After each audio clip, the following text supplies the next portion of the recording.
நாயின் நம்பிக்கை. ஒரு உண்மை நட்பு கதை. ஒரு சிறிய கிராமத்தில் விக்னேஷ் என்ற ஒரு விவசாயி வசித்தார். அவர் பசுமை நிலத்தில் வேலை செய்து சாமானிய வாழ்க்கை வாழ்பவர்.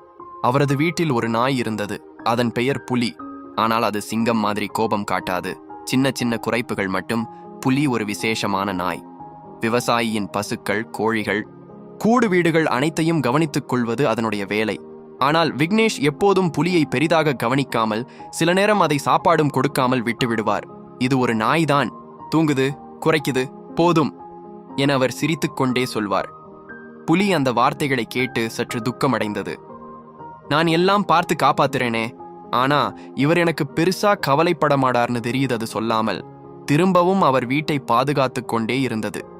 அது உண்மையான நட்பு. ஒரு இரவு ஊரில் மழை வந்து சூழ்நிலை இருட்டியது. விக்னேஷும் அவரது குடும்பமும் உள்ளே தூங்கிக் கொண்டிருந்தார்கள். அந்த நேரம் வீட்டின் பின்புற கதவின் கீழே ஒரு பாம்பு ஊர்ந்து வந்தது. அது விஷப்பாம்பு.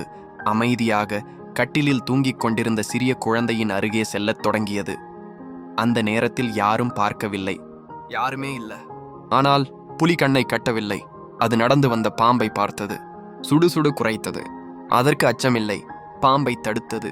கடிக்கப் போன போது தன்னுடைய வாயால் அதை பிடித்து வீட்டிலிருந்து வெளியே இழுத்தது. புலி போராடியது. பாம்பு இறந்தது. ஆனால் அதற்குள் நாய் விஷம் களத்தில் விழுந்தது.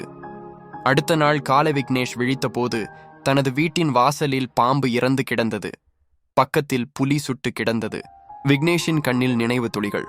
அவர் சொன்னார், நான் நினைக்காத அளவுக்கு நீ என் மீது உண்மை நம்பிக்கை வைத்து என் குடும்பத்தை காப்பாற்றி விட்டாய். உன் நம்பிக்கையை நான் புரிந்து கொள்ளவில்லை. மன்னிக்க வேண்டும் புலி, நீ என் சிறந்த நண்பன். சோடாட்டியோயி. முடிவு. பாடம். மாரல்.